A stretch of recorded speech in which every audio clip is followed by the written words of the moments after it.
오늘 말씀 갈라디아서 6장 1절에서부터 14절까지 말씀 우리 한 절 한 절 교독하신 후에 14절은 합독하도록 하겠습니다. 형제들아, 사람이 만일 무슨 범죄한 일이 드러나거든 신령한 너희는 온유한 심령으로 그러한 자를 바로잡고 내 자신을 돌아보아 너도 시험을 받을까 두려워하라.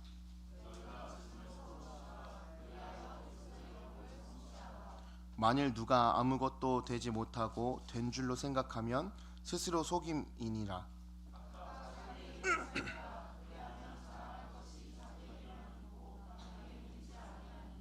각각 자기의 짐을 질 것임이니라.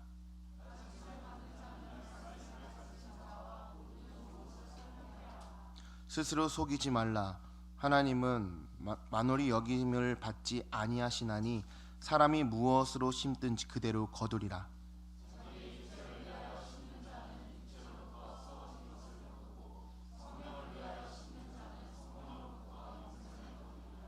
우리가 선을 행하되 낙심하지 말지니 피곤하지 아니하면 때가 이름에 거두리라.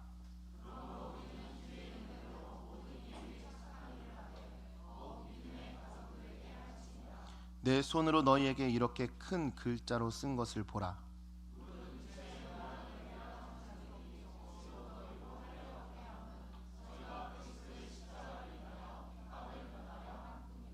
할례 받은 저희라도 스스로 율법은 지키지 아니하고 너희로 할례 받게 하려 하는 것은 너희의 육체로 자랑하려 함이니라. 그러나 내게는 우리 주 예수 그리스도의 십자가 외에 결코 자랑할 것이 없으니 그리스도로 말미암아 세상이 나를 대하여 십자가에 못 박고 내가 또한 세상을 대하여 그러하니라. 아멘. 잠시 기도하겠습니다. 사랑과 은혜가 풍성하신 하나님 아버지, 이 시간 가운데 주의 말씀을 함께 나누기 원합니다. 하나님 주여 붙들어 주시옵시고 주의 말씀을 대언할 때에 하나님의 말씀만을 선포할 수 있도록 주여 인도해 주시옵소서. 이 시간 주의 말씀을 붙들고 나아갈 때에 그 말씀 가운데 아버지 주님께서 함께 하셔서 우리와 함께 동행하면서 우리의 삶 가운데 늘 간섭하여 주시는 주님을 우리가 느낄 수 있도록 주여 인도하여 주시옵소서. 감사드리며 살아계신 예수님의 이름으로 기도드립니다. 아멘. 할렐루야. 오늘 이 말씀 설교 말씀을 성숙한 성도라고 적어봤습니다. 그 교회 이제 찬양 집회나 또 이 찬양 인도를 할 때 영적인 분위기가 풍겨져 올 때가 있어요. 그러면서 그 교회가 와, 찬양이 정말 뜨거운 교회구나, 또 기도가 심겨져 있는 교회구나 라는 것이 이 성령 안에서 느껴질 때가 있습니다. 오늘도 찬양하는데 PPT 그림만 봐도 불을 받지 않으면 안 될 것 같은 그 PPT가 눈에 딱 들어오면서 와, 오늘 이 시간 성령의 불을 받아야겠구나 라는 생각이 들 정도로 우리 예배가 참 뜨거웠다는 것을 많이 느껴지게 하는 찬양이었습니다. 그런데요, 여러분, 그 대부분 교회의 이 영적 분위기는 이제 새로 믿기 시작한 사람들한테서 좌우되는 것이 아니라 이미 오랫동안 교회에 출석하고 신앙생활에 열심을 내는 사람들에 의해서 좌우된다는 것을 많이 보게 됩니다. 먼저 나온 성도들이 찬양할 때 자유함으로 또 기쁨으로 찬양하면 그 교회는 찬양의 기쁨이 넘치는 교회가 됩니다. 또 기도에 열심을 내면 그 교회는 기도하는 교회가 됩니다. 왜냐하면 먼저 나온 성도들이 열심히 찬양과 기도를 하면 나중에 나온 이 새신자들도 그렇게 해야 되는 줄 알고 그대로 따라오기 때문에 그런 거예요. 자연스럽게 찬양과 기도가 넘치는 교회로 바꿔지게 되는 것입니다. 다음 세대도 마찬가지입니다.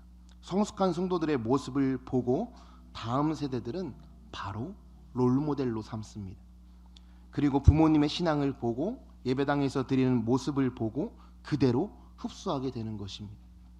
하나님의 말씀을 들을 때에도 먼저 성도된 사람들이 아멘 하면서 열심히 말씀을 듣게 되면 새로 들어온 사람들도 목사님이 하시는 말씀에 아멘 해야 되는 줄 알고 처음부터 아멘 하는 습관이 저절로 생기게 되는 것입니다. 또 먼저 성도된 사람들이 전도에 앞장서면 새신자들도 먼저 믿는 성도들이 걸어간 길을 따라 그들도 자연스럽게 전도할 수 있게 되는 것입니다. 믿으십니까? 어느 주일날 놀이터에서 어떤 목사님이 학생부 몇 명하고 이제 술래잡기를 하고 있었어요. 30대 후반인데 그 목사님이요, 그 등치가 좀 있으신 목사님이셨어요. 그래서 학생들이 와가지고 목사님 심심해요, 놀아요, 딱 이런 멘트를 하는 거예요. 네. 그래서 그 멘트를 듣자마자 이제 그 롯데 어쩌고 아이스크림을 먹고 이제 이 교회 주변에 있는 놀이터에 가서 놀았다고 합니다. 이 얼음땡도 하고 무궁화꽃이 피었습니다도 하고 한 3시간 동안 이제 뛰어다닌 거예요.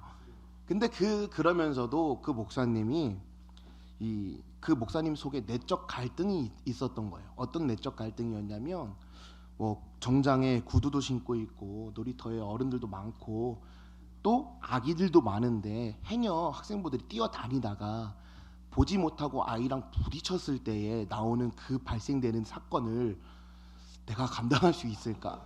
저는 아닌데 그 목사님이 감당할 수 있을까? 네. 그러면서 내가 이렇게 뛰어다니는 게 맞을까? 이 어른들이 뭐라고 생각할까라는 내적 갈등이 이제 조금 있었다고 합니다. 그런데 그 내적 갈등을 하는 순간 아이들이 너무 재미있게 막 뛰어서 놀고 정신없이 도망다니고 웃고 하다 보니까 그게 너무 재미있던 거예요. 너무 보기 좋았던 거예요. 그래서 그 마음을 내려놓고 그래, 섬기려면 제대로 섬기자 하면서 재밌게 또 그 목사님도 재밌게 놀았다고 합니다. 그런데 어느 학생이 그 놀면서 딱 이런 말을 하는 거예요. 얘들아, 어떤 목사님이 우리랑 이렇게 놀면서 놀아주시냐라고 하는 거예요. 그런데 괜히 그 목사님 들으라고 한 말일 수도 있지만 그 목사님은 그걸 진심으로 받아들였어요. 그러면서 괜히 이제 그 전에 그 속에서 이루어졌던 내적 갈등이 그 자체가 너무 창피했던 거예요. 근데 너무 재밌었던 것은 그냥 막 뛰어놀기 시작했는데 그 놀이터에 있던 어떤 학부모님이 이제 그 목사님한테 혹시 목사님이세요? 라고 이제 물어보는 거예요. 왜냐하면 아이들이 막 뛰어놀면서 목사님 자연스럽게 스피커로 그 목사님이 목사님인 거를 다 티를 냈거든요. 그러니까 어떤 학부모님이 물어보는 거죠. 목사님이세요? 네, 저기 그 위에 보이시죠? 바이샘 교회 3층에 바이샘 교회 학생부 담당 목사님이, 예를 들어서 이렇게 말을 하는 겁니다. 네. 저기 3층에 학생부 담당 목사예요. 예. 그랬더니 그 학부모님이 뭐라고 하시냐면 저쪽에 중2고요. 저기는 초 5학년인데 초등학교 5학년인데 같이 놀 수 있을까요? 그렇게 얘기를 하는 거예요. 그래서 너무 좋죠. 그래서 알고 봤더니 그 학부모는 그 학생들과 전혀 관계없는 사람이에요. 그냥 아기 데리고 온 사람인데 그냥 우리 노는 것에 너무 재밌어 보여가지고 그 학생들을 막 연결해 준 겁니다. 그 목사님한테 연결해 준 겁니다. 그래서 그 학생들하고 또 재밌게 놀았어요. 처음에는 굉장히 경계를 많이 하더라고요. 정장 입은 사람이 정신없이 막 와이셔츠도 막 팔레를 해가지고 애들하고 막 뛰어댕기니까 그래서 약간은 경계를 했다가 이제는 너무 재밌어 하면서 놀았던 그 적이 있다더라라는 얘기를 들은 적이 있습니다. 그러면서 들었던 생각은 하나님께서 그곳에 단지 놀러 간 것이지만 하나님께서 또한 한 생명을 누구를 통해서 학부모를 통해서 전혀 관계없는 학부모를 통해서 또 붙여주시는구나 라는 것을 많이 느낄 수가 있었습니다. 그러면서 그 학생들한테 꼭 얘기했어요. 바이샘 교회 학생부 담당 목사인데 언제든지 놀러와. 괜찮아. 우리 교회 그렇게 무서운 교회 아니야. 놀러와. 되게 재밌다. 그렇게 얘기하면서 전도를 할 기회가 생겼던 거죠. 이걸 하면서 이런 생각이 들었어요. 한 걸음 더 나아가면서 먼저 다음 세대들과 눈높이를 같이 하면 그들도 자라나서 또 다음 세대를 위해 보고 배운 것을 실행하지 않을까요? 그들도 보고 배운 것을 그대로 하지 않을까요? 우리가 먼저 신앙생활을 하는 사람들이 섬기는 모습을 보여주고 서로 사랑하면서 서로를 아껴주고 감싸주면 이런 새로 들어오신 성도님들도 그 모습을 보면서 같은 마음을 갖고 신앙생활을 할 수 있다는 거예요. 먼저 믿는 성도들이 은혜 받는 일에 열심을 내면 은혜로운 교회가 되는 것이고, 하나님 앞에 드리는 일에도 뭐 그 학생들이 알겠습니까? 그 목사님이 뭐 어떻게 살고 있는지 그게 뭐 중요합니까? 뭐 방 몇 칸에 살고 있는지 그거 하나도 안 중요해요. 그냥 목사님 맛있는 거 사주세요. 그럼 가는 거예요. 맛있는 거 사주는 거예요. 그 아이들은 목사님이 재정 상황이 어떤지 전혀 관계가 없습니다. 근데 이것도 감사한 거예요. 왜냐하면 요즘 학생들이 말을 안 해요. 그래서 사달라는 말도 안 합니다. 근데 그 교회는 사달라는 말을 자주 한대요.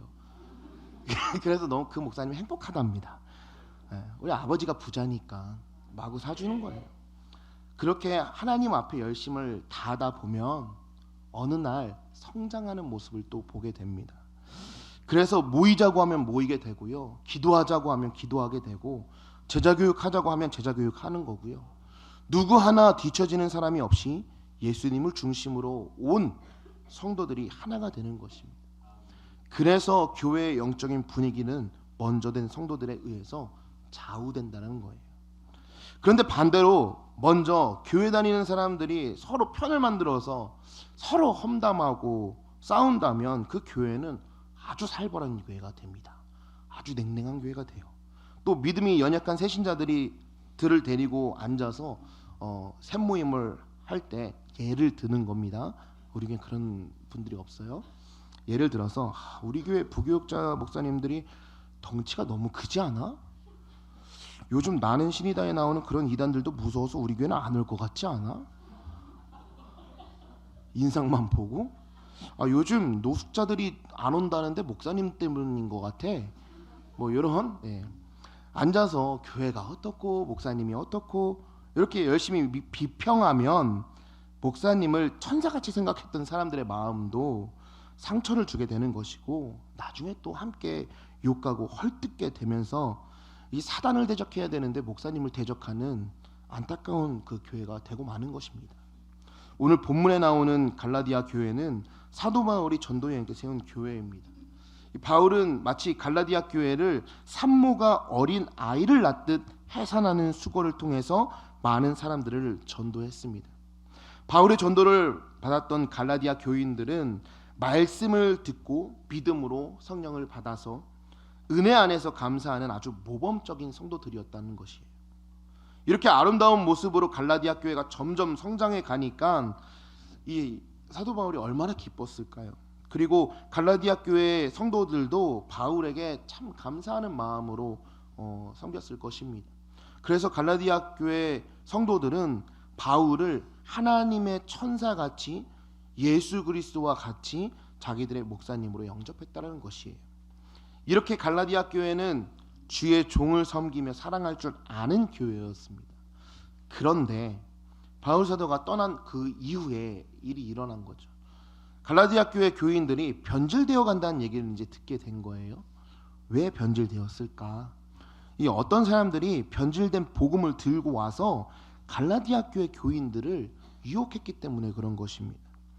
은혜를 깊이 체험하지 못하고 말씀 중심에 올바로 서지 못했던 교인들 가운데서 얼마의 그 성도들이 이 변질된 복음을 받아들이고 이 변질된 복음을 따르기 시작했다라는 거예요.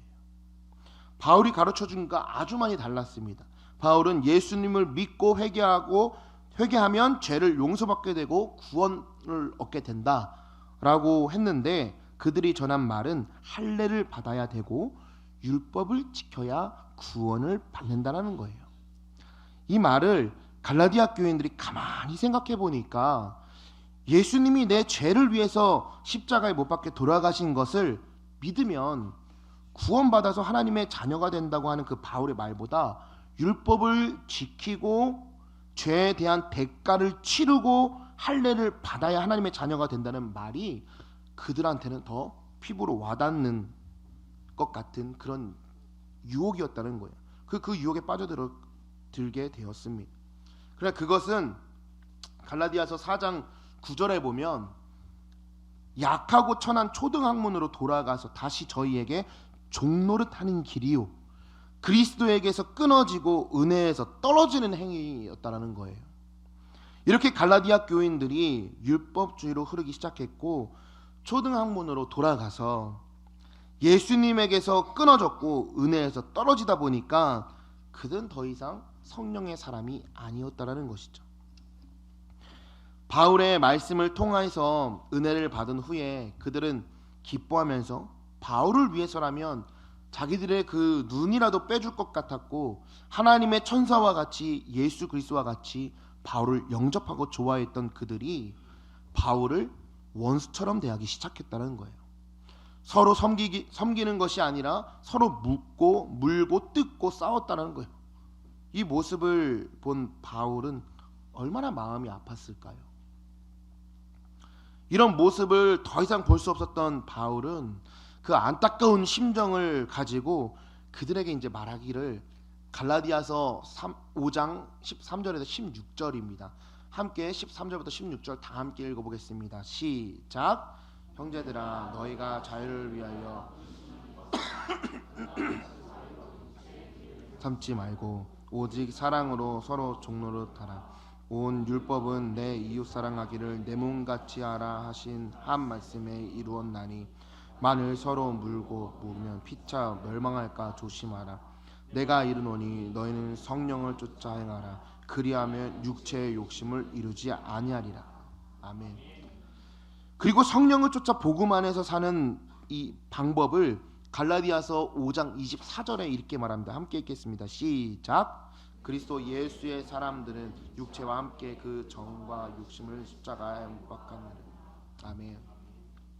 성령을 쫓아 복음 안에 사는 사람들은 육체와 함께 정욕과 욕심을 십자가에 못 박고 더 이상 하나님께 영광이 돌아가지 않는 헛된 영광을 위하여 음모를 꾸미거나 시비를 걸거나 물고 뜯거나 싸움하는 것을 이제는 그치라고 정말 안타까운 심정으로 바울은 갈라디아 교인들에게 편지를 보냈던 것입니다.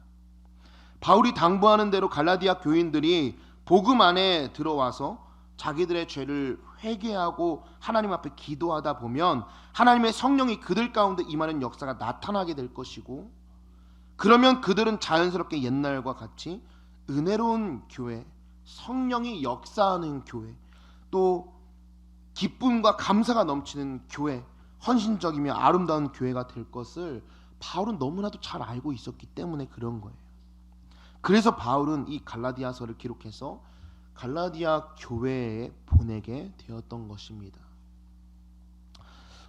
먼저 첫 번째로 우리는 서로 짐을 져야 합니다. 그리스도의 법이란 주님이 세우신 사랑의 원리를 말합니다. 예수님께서는 요한복음 13장 34절에 이렇게 기록합니다. 새 계명을 너희에게 주노니 서로 사랑하라. 내가 너희를 사랑한 것 같이 너희도 서로 사랑하라 라고 말씀하셨습니다.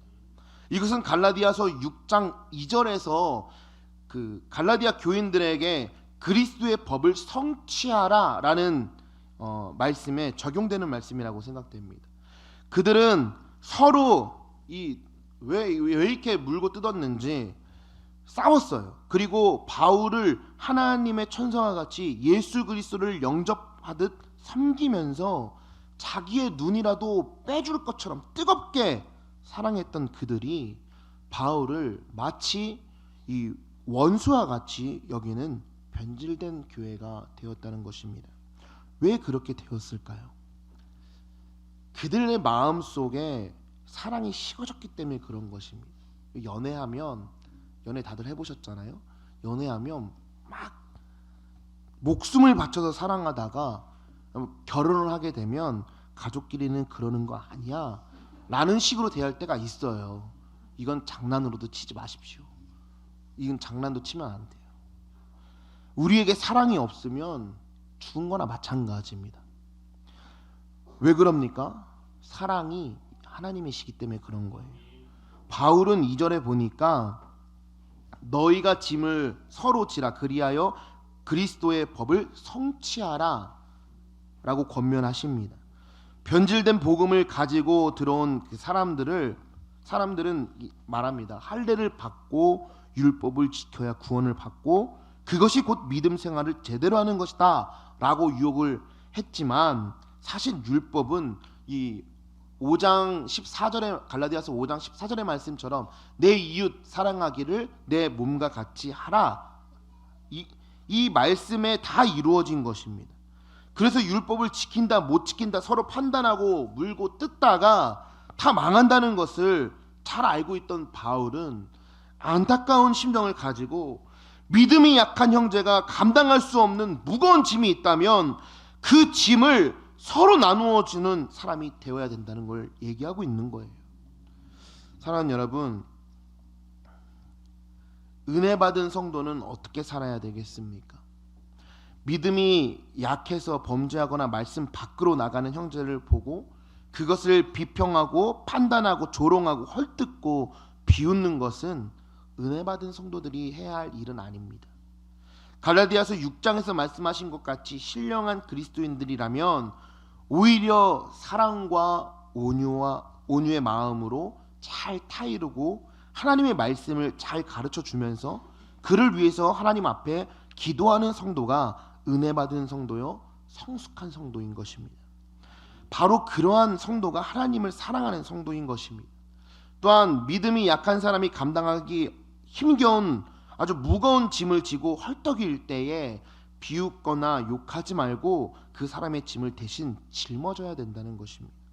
또 마음에 어떤 불평이 생겼을 때 그 문제를 가지고 말씀 안에서 겸손하게 자기 자신을 바라보면서 기도해야 하는데, 그렇게 하지 못하고 자신의 불평이 모든 사람의 불평인 양 새신자들에게나 또 잘 알지 못하는 사람들에게까지 얘기해서 시험 들게 하고 또 예배당에 못 나오게 한다면 이것은 곧 자신의 짐을 다른 사람에게까지 지게 해서 넘어지게 하는 사람이라는 거예요. 성숙한 성도라면요, 나의 무거운 짐을 내가 지며 또 내 짐을 내가 믿음과 기도로 지고 걸어갈 수 있어야 되는 것입니다. 여러분 모두가 이러한 성숙한 성도로서의 삶을 살아간다면 우리 교회는 사랑이 넘치는 교회로 소문이 날 것입니다. 어떤 거짓된 이단들이 와서 우리를 흔들고 유혹하려고 해도 우리 바이샘 교회는 말씀 위에 세워진 견고한 믿음으로 조금도 흔들리지 않고 십자가를 바라보고 믿음의 무릎으로 걸어나갈 수 있는 성숙한 성도가 되시기를 예수님의 이름으로 축원합니다. 여러분, 성숙한 성도는 어떤 사람일까요? 내 짐을 남에게 전가하지 않고 무겁고 힘들지만 하나님 안에서 기도로 해결하는 사람이 성숙한 성도인 것입니다. 뿐만 아니라 믿음이 연약한 사람의 짐을 나누어 질 줄 아는 사람이 성숙한 성도임을 깨닫기를 주님의 이름으로 축원합니다. 두 번째는 서로 도와주도록 해야 된다는 것입니다. 하나님은 사람들에게 속으시거나 또 사람들에 의해서 우롱당하시는 분이 아닙니다. 그렇기 때문에 우리가 무엇으로 심든지 그대로 거둘 수밖에 없는 거예요. 옛날 속담에 보면 콩 심은 데 콩 나고 팥 심은 데 팥 난다. 네, 그 속에서 자꾸 이렇게 팥이라는 단어 외치시는 건 제가 다 알고 있습니다. 제가 이렇게 텀을 드리는 것은 외치라는 우리 간의 사인이에요. 네, 그래서 외쳐주세요. 네, 너무 당연한 얘기죠. 우리가 악을 심으면 무엇을 거둘까요? 옛날 말에 이 남의 눈에 눈물 나게 하면 제 눈에는 피눈물 나. 역시 너무 잘 아십니다. 아니 어쩜 우리 옛날 우리 조상들이 그렇게 성경적인 얘기만 골라서 이렇게 말씀 속담을 지어냈는지 몰라요. 별을 한 말 뿌리면 한 말 뿌린 만큼 거두고요, 한 가마를 뿌리면요 한 가마 뿌린 만큼 거두게 되어 있습니다. 우리가 믿음이 약한 형제를 얕보고 비웃는다면 결국 그것은 자기 자신에게로 돌아오고 맙니다. 우리가 믿음이 약한 형제를 얕보고 비웃는다면 언젠가는 내가 다른 사람들에게 업신 여기는 받는 날이 올 것이라는 말입니다. 만약 형제의 잘못을 용서하지 못하고 정죄하면 정죄했던 나도 죄의 유혹에 빠졌을 때에 정죄받는 날이 오고 말 것입니다. 그러나 여러분이 형제를 사랑하면 사랑을 심었으니까 결국 사랑을 거두게 되는 것이고, 여러분도 남에게 사랑을 받는 것입니다. 형제를 도와주면 도움을 심었으니까 여러분도 남에게 도움을 받는 날이 있을 것입니다. 이게 바로 성경의 진리예요. 하나님의 원리라는 사실을 여러분 꼭 기억하시기 바랍니다. 그러므로 무엇보다도 먼저 말씀을 가르치는 자와 가르침을 받는 자가 서로 도와야 하는 거예요. 그러면 말씀을 가르치는 자는 누구고 가르침을 받는 자는 누굽니까? 바로 이 목사와 성도들일 것입니다. 하나님께서는 자기가 가지고 있는 것으로 돕기를 원하지 우리에게 없는 것으로 억지로 도우라고 하지 않으십니다. 목회자들은 영적 지식으로 성도들을 하나님의 말씀으로 열심히 가르쳐서 성숙한 성도로 성장시켜야 합니다. 그리고 성도들은 목사님이 그 말씀을 가르치실 때에 그 말씀을 아멘으로 영접해야 성숙한 성도로 믿음이 성장할 수 있는 것입니다. 할렐루야. 기회를 드리겠습니다. 할렐루야. 이렇게 말씀 가운데 계속 아멘 소리가 이렇게 나오면 좋겠습니다. 또 하나님께서 말씀하시기를 갈라디아서 6장 10절에 보면, 네, 함께 읽겠습니다. 시작. 그러므로 우리는 기회에 있을 때로 모든 이에게 착한 일을 하되 더욱 믿는 가정이 살지라. 아멘. 특별히 저희 학생부에도 이제 계속 훈련을 시키는데, 말씀을 읽고 아멘 하는 거야 라고 이제 훈련을 시키고요. 이제 말씀 들어가기 전에 할렐루야를 몇 번 합니다. 그리고 학생들한테 이제 훈련을 시키고 있는 거예요 라고 말씀드리겠습니다. 특별히 우리는 이 믿음의 형제, 믿음의 가정들이 어려운 문제가 있을 때에 그들을 돕는 일에 인색해서는 안 되는 거예요. 재물이건 신앙이건 건강이건 나에게 필요한 것 이상의 여분을 주시는 것은 그것을 필요로 하는 다른 사람들을 도와주라고 하는 하나님이 여러분에게 주셨다는 것을 기억하시기 바랍니다. 그래서 내가 남을 도와주었을 때 어느 날 나도 남의 도움을 필요로 할 때가 있을 것이고, 그때 나의 도움을 받았던 사람들이 기억하고 또 나를 도와주게 되는 것입니다. 이렇게 무엇으로 심든지 그대로 거두는 것이 바로 성경의 원리인 것입니다. 그러므로 이제 여러분은 여러분이 가지고 있는 것으로 남을 도와주시고 예수님의 사랑을 전달하는 진실한 그리스도인이 되셔서 우리 주님이 여러분의 모습을 보시고 성숙한 성도라고 칭찬하실 만한 분들이 되시기를 예수님의 이름으로 축원합니다. 아멘. 세 번째는요, 오직 예수 그리스도의 십자가만 자랑해야 된다는 말이에요. 성숙한 그리스도인은 예수 그리스도의 십자가만을 자랑하는 사람입니다. 변질된 이 복음을 가지고 들어온 율법주의자들은 자신들도 율법을 지키지 못하면서 할례 받은 것만을 자랑했습니다. 교회가 사랑으로 하나 되지 못하고 영적인 교회로 서지 못하는 이유가 바로 여기 있는 거예요.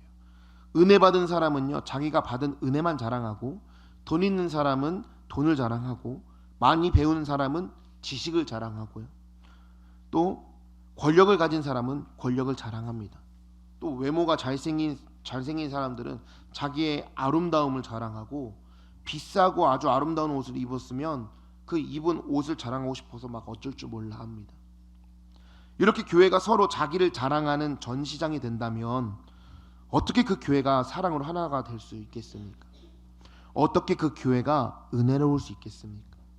이 바울 사도는 오직 예수 그리스도의 십자가만을 자랑했습니다. 여러분 생각해 보십시오. 바울 따지고 보면요, 자랑할 게 얼마나 많이 있겠습니까? 육체적으로 자랑할 것이 엄청 많이 있었습니다. 하지만 바울은 이 모든 육체의 자랑을 다 배설물로 여겼다는 거예요. 바울은 육체적 자랑을 배설물로 여겼는데 왜 우리는 육체적인 자랑을 버리지 못하고 귀중하고 소중한 것처럼 끌어안고 도리어 주님과 바꾸려고 하는지, 여러분, 내게 주신 재능과 물질과 자랑할 만한 모든 것은 다른 사람들을 섬기고 도와주도록 주님이 주신 것으로 믿고 바울과 같이 주님의 영광을 위해서 배설물로 여기시는 여러분 되시기를 주님의 이름으로 축원합니다. 그리고 어디를 가든지 누구에게든지 예수님만 자랑하고 십자가만 자랑하는 여러분 되시길 바랍니다. 여러분, 십자가를 자랑한다는 말이요, 십자가 목걸이를 목에 걸고 십자가 반지를 끼고 또 차에 십자가를 달고 다니는 것을 이 십자가를 자랑한다는 게 아니에요. 십자가는 자기 죽음을 말하는 것입니다. 십자가는 자기 희생입니다. 십자가를 차에 붙이고 운전하려면요, 양보하는 희생 정신이 있어야 돼요. 십자가 목걸이나 반지를 꼈다며 여러분, 그 십자가를 바라봤을 때 십자가의 삶이 있어야 되는 것입니다. 성숙한 그리스도인의 십자가는 가벼운 십자가가 아닙니다. 한번 우리의 모습을 뒤돌아보시고 과연 내가 성숙한 그리스도인이 되었나 뒤돌아보는 시간이 되길 바랍니다. 말씀을 맺겠습니다. 사랑하는 바이스의 성도 여러분, 오늘은 질문을 던짐으로 말씀을 마치려고 합니다. 우리 교회는 과연 사랑이 충만하고 은혜와 찬양과 감사와 기도가 넘치는 교회입니까? 우리는 성숙한 그리스도인입니까? 생각해 봤으면 좋겠습니다. 함께 우리 찬양하겠습니다.